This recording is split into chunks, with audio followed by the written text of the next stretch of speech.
nous allons faire le plan de fondation de la Villa Tarnot. Pour ce, on ouvre Autodesk Revit et on va faire un nouveau modèle. Donc là, il me propose fichier de gabarit, soit de construction, soit architectural. Donc il faut prendre architectural. Et OK. Voilà. Donc ce que nous allons faire, nous allons commencer par tracer les axes.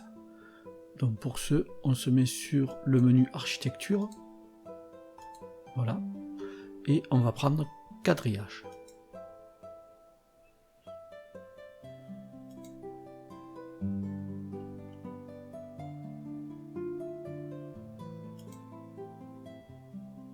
Donc là pour l'instant je les mets à peu près. Donc je vais me créer 3 axes horizontaux.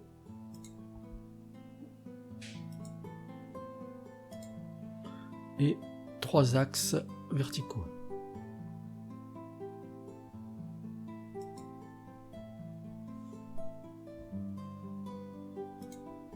Voilà, alors là j'échappe et ce que je fais ici, vous voyez, je l'enlève, pardon, c'est là, j'appuie sur l'onglet et je veux le mettre en haut. Par contre, c'est pas le numéro 4 en vertical, je veux des lettres. Donc je double-clique et je vais l'appeler l'axe A. En majuscule. Voilà. Du moment là que j'ai mis l'axe A, maintenant, le prochain, mais normalement ça devrait être l'axe B, par défaut. Donc je vais ici. Voilà. Je mets l'axe B et l'axe C. Voilà. Donc on appuie sur échappe pour sortir. Et donc là maintenant, ce qu'on va faire, c'est qu'on va sélectionner le premier. Donc vous voyez, par défaut là, je suis à 3,20 m. Donc moi je veux être à 3,29 m. Donc je clique sur la cotation, je mets 3,29 et je valide. Je vais cliquer sur l'axe d'à côté. Donc là j'ai 3,29, plutôt sur celui-là, 3,60. Là je vais mettre 4,91. Voilà. Donc là du coup, vous voyez, il va falloir que je le prenne, que je le décale, comme ça. Voilà. Et ça, pareil, je peux le descendre un peu. Donc c'est au niveau de la mise en page. Donc si je reste appuyé, vous voyez, sur la molette, je peux déplacer. Hein. Sinon c'est avec la molette, je fais les zooms avant, zoom arrière.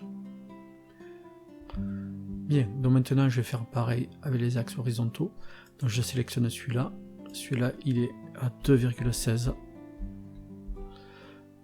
Ok, donc entre l'axe 1 et l'axe 3, normalement j'ai 7,70.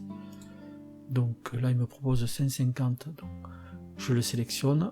Je vais mettre la touche égale comme sur Excel. 7,70 moins 2,16. Ce qui me fait 5,54. Ok. Donc tous les axes là sont bons.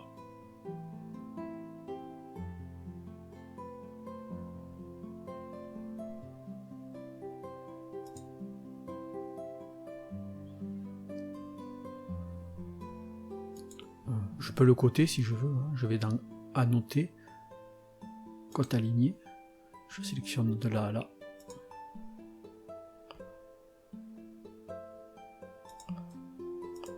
De là à là. De là à là. Voilà, comme ça sera fait. Et pareil pour cela.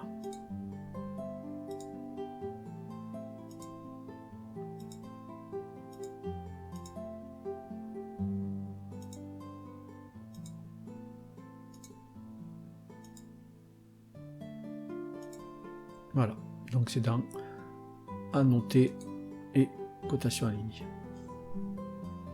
Ok. Bien. Donc maintenant je vais dans le menu architecture. Et ce qu'on va faire, on va se créer des murs. Voilà. Alors par défaut, lorsqu'on se crée des murs, hein, vous voyez, si je développe ici sur la gauche plan d'étage, je suis sur le niveau 0. Voilà, donc ça me va bien. Donc ce niveau 0, je m'en vais le renommer. Donc je clique dessus. Je vais l'appeler sous-bassement.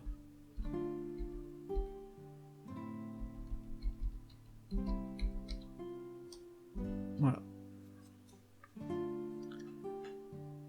Ok. Et je vais créer mes murs sur ce niveau-là.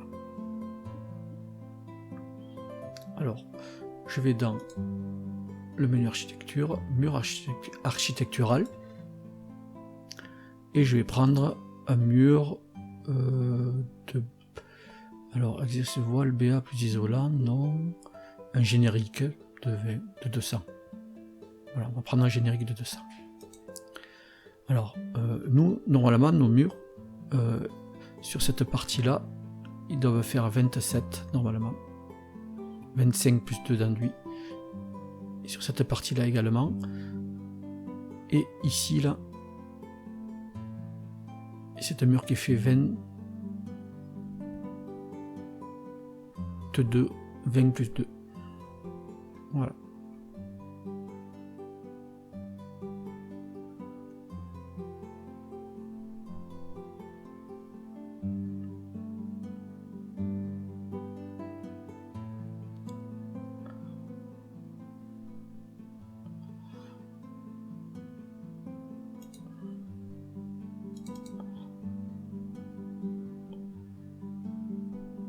Je vais quand même vérifier au niveau des plans.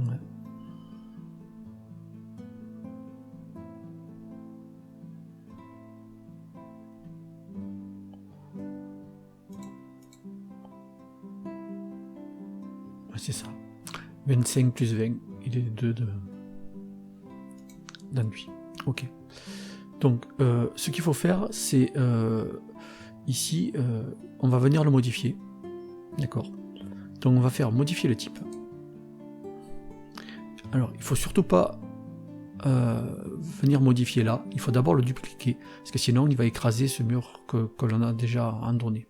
Donc, on fait dupliquer. Je vais l'appeler mur en 27. 270 mm. Ok. Et là maintenant, vu qu'il est renommé, je vais pouvoir le modifier. Donc je vais ici dans modifier.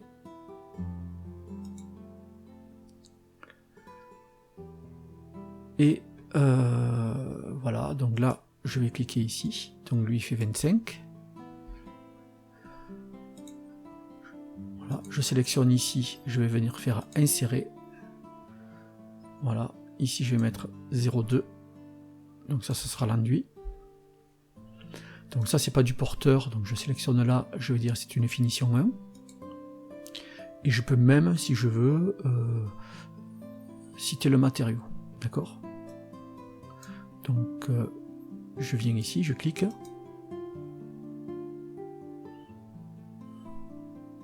Et là, je vais rechercher enduit. Voilà, maçonnerie enduit, et je valide. Alors bien sûr, bon, on peut paramétrer le type d'enduit, la couleur, tout ça. Voilà. Et là pareil, je vais dire mur. On va dire que c'est du mur de soutènement, donc c'est de la maçonnerie béton. Ok. Voilà. Et là je mets OK. Donc vous voyez, on a une largeur de 27. Et je mets OK. Bien. Donc, maintenant, je sélectionne mon mur. Donc, mur. Voilà. Et je vais pouvoir venir ici m'accrocher. Donc, de là à là. Et jusque là. Voilà. Et là, j'appuie sur échappe. Ok, donc là, vous voyez, il y a un petit souci, c'est qu'il m'a mis l'enduit à l'intérieur. Bon. Donc quand c'est comme ça, il faut sélectionner. Et ici, vous voyez, vous avez les deux petites flèches, on change l'orientation. Et là, pareil. j'appuie sur les deux petites flèches, je change l'orientation. Et là, du coup, vous voyez, j'ai l'enduit qui se trouve bien à l'extérieur. Donc, je vais refaire pareil pour le mur en 22. Donc, je sélectionne un mur architectural. Par exemple, celui-là. Modifier le type. Je le duplique. Et je vais le renommer. Et je vais l'appeler 22. 220 mm. OK. Et là, je vais dans modifier. Et je vais modifier l'épaisseur. On va dire, c'est du 20. Et la maçonnerie, on va modifier la maçonnerie aussi. On va dire que c'est du mur.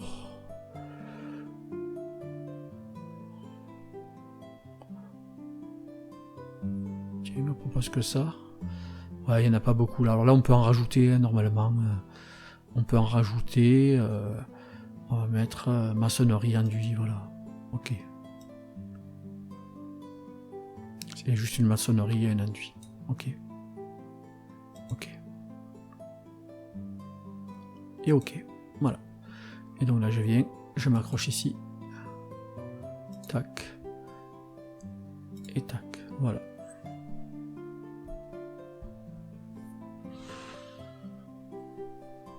Donc là, j'ai fait tout mon contour. Alors, vu qu'on est en sous-bassement, ici on a un mur qui va être sous la dalle. Hein. Alors qu'en réalité, si on regarde le plan du sous-sol, on a une ouverture à ce niveau-là. Mais vu qu'on est en sous-bassement, le mur il est existant, c'est pour, il permet de soutenir la dalle. Donc là, on va mettre les poteaux. Alors les poteaux, le problème, ici vous voyez, par défaut, si je vais dans l'architecture, il y a des poteaux, mais ils sont pas terribles. Hein. Sinon, dans la structure, peut-être j'en ai. Non, c'est pas terrible non plus. Donc, j'annule, j'appuie sur échappe. Donc, on va descendre ici, vous voyez. Et ce qu'on va faire, on va développer l'onglet famille. Voilà. Et là, on a les poteaux. Donc, poteau rectangulaire. Voilà, donc c'est ce qu'il nous faut. Alors 300 par 300 c'est trop grand, mais c'est pas grave. Dans un premier temps, on va sélectionner celui-là. Hein. Donc je sélectionne ici au niveau de la famille, puis je viens le faire glisser à l'endroit où je veux, et là je viens le centrer. Voilà, et là j'appuie sur échappe. Donc maintenant ce poteau, je le sélectionne. Je viens ici, modifier le type, dupliquer. On va le renommer 200 par 200. OK. Et ici, on va venir, une fois qu'il est renommé et dupliqué, on vient modifier la profondeur et la largeur. Voilà, appliquer, OK, voilà. OK, donc là, nous avons fini tous nos murs et nos poteaux. Bon, maintenant, regardez. Je vais aller sur une autre vue, par exemple une vue 3D. Donc je vais ici, plan d'étage, vue 3D, et je clique. Donc je double-clique. Il ne veut pas. Voilà. OK. Et là, donc, du coup, on se rend compte, vous voyez, que... donc j'appuie sur Maj, et avec la molette de la souris. Sinon, vous pouvez bouger ça, là. Ça, c'est très sensible. Sinon, avec Maj, majuscule et molette de souris, vous voyez, c'est pas mal. Donc là, on s'aperçoit, en fait, qu'on est très haut, quoi. Hein, on est très haut. D'autant plus que si je vais sur... une vue en élévation, par exemple n'importe laquelle, façade est, hein, vous voyez, c'est pareil. Là, on est très haut. On a les murs qui ont une certaine hauteur. Bien. Donc en fait, ce qu'on va faire, c'est que on va tout sélectionner. Tous les murs, les poteaux. Ok. Et on va venir ici.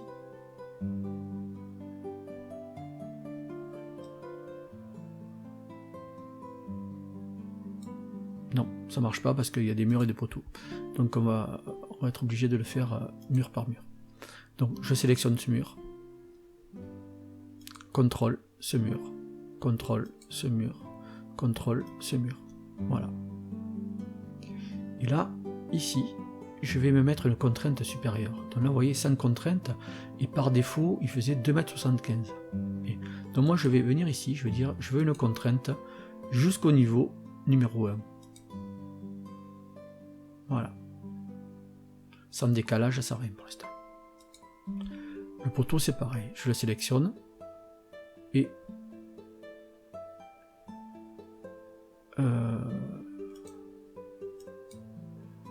niveau 1, ok.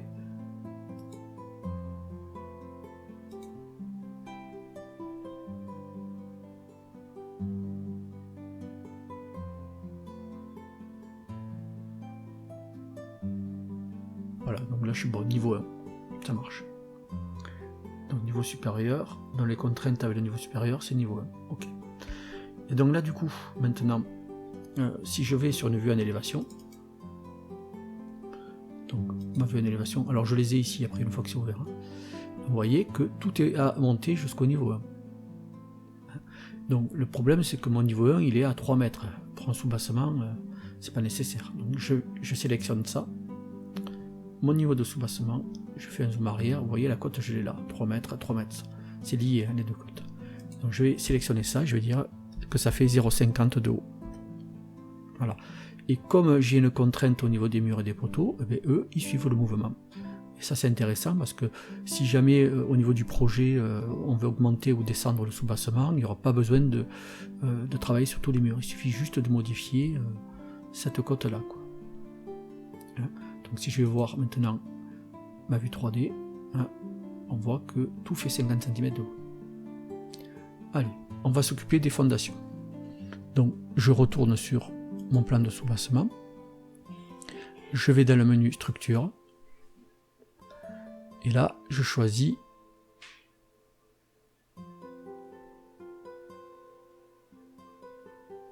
mur. Alors par défaut, vous voyez, c'est du 30-30. Bon, c'est pas grave, on le changera après. Et là, je clique directement sur le mur. Voilà. J'appuie sur échappe. Je sélectionne cette fondation. Je vais venir ici, modifier le type, dupliquer. Je vais l'appeler, au lieu de 30, moi je veux qu'elle déborde juste de 20. 20 par 20. Et je veux qu'elle fasse 30 de haut. Voilà, ok. Et donc là, une fois que ça s'est dupliqué et renommé, je viens ici, toujours pareil, donc 20. Largeur intérieure 20. Épaisseur de la fondation 30. Et je fais appliquer. Ok, voilà. Je sélectionne les autres. Tac, avec CTRL. Je viens ici. Et là, je vais sélectionner ma fondation. Ok, tout s'est mis. Voilà. Je vais faire la semelle sous poteau, donc semelle isolée. Ah, donc là, vous voyez, aucune famille n'est chargée dans le projet. Donc pour l'instant, je fais non. Donc, du coup, si je viens ici, fondation, ouais, donc là, vous voyez, j'ai soit radié, soit semelle filante. Donc là, du coup, normalement, je vais vous donner une fondation. Hein, donc ça, je vous le donnerai. Donc vous l'aurez sur votre ordinateur avec la clé USB ou le réseau, s'il marche. Donc, ce qu'on va faire, c'est que ici, voilà, je développe l'onglet fondation et je vais le glisser dedans. Donc, vous ouvrez le dossier que je vous ai distribué.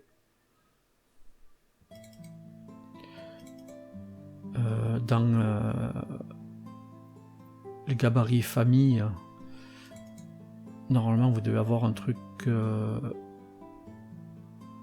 structure, fondation et base rectangulaire. Donc moi je la prends et je la fais glisser, vous voyez, ici.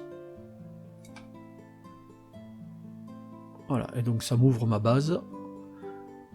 Donc là pour l'instant je la laisse telle quelle et je mets charger dans le projet. Voilà, et donc là vous voyez elle est là.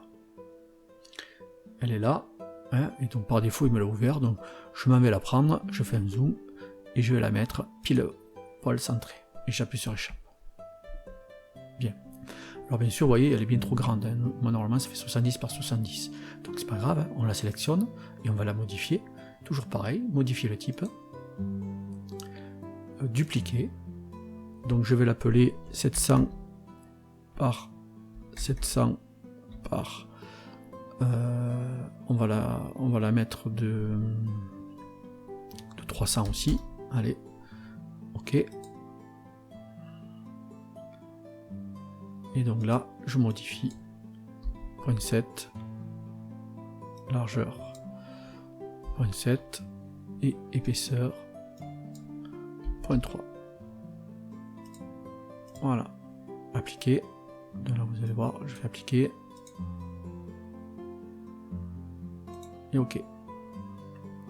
Voilà, donc là mon plan est fini. Hein, donc je vais pouvoir l'imprimer ça. Alors pour l'imprimer, ce qui serait bien c'est de mettre des cotes, par exemple annoter, aligner. Je viens ici sélectionner de là à là, voilà, de là à là, de là à là,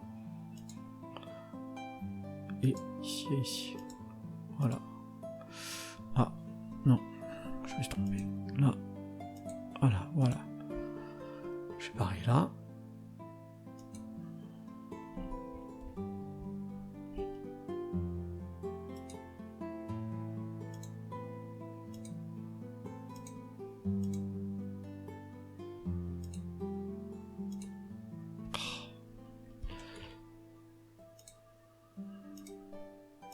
Voilà. Celle-là fait 70. Celle-là 70. Voilà.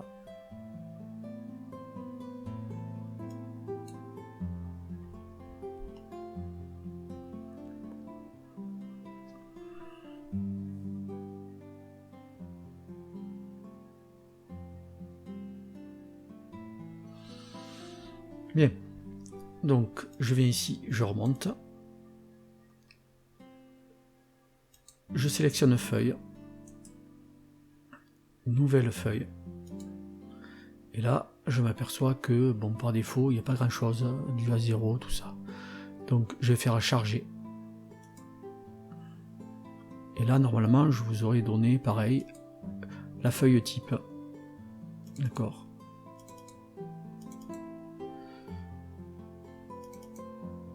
Qui s'appelle A3 lycée. Et vous mettez OK. Voilà. Et là, vous avez votre feuille avec le logo du lycée, le nom du projet, etc. Donc, ce que je fais, je prends ici, vous voyez, je sélectionne sous-bassement sur la gauche d'un plan d'étage. Je clique sur le bouton gauche, je reste cliqué et je vais le faire glisser au milieu. Et là, je clique.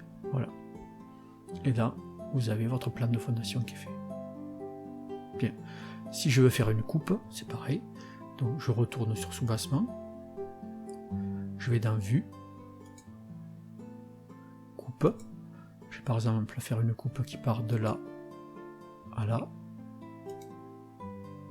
Et qui regarde vers la droite. Peu importe. Hein. Ok. Je reviens sur Feuille. Je viens ici maintenant.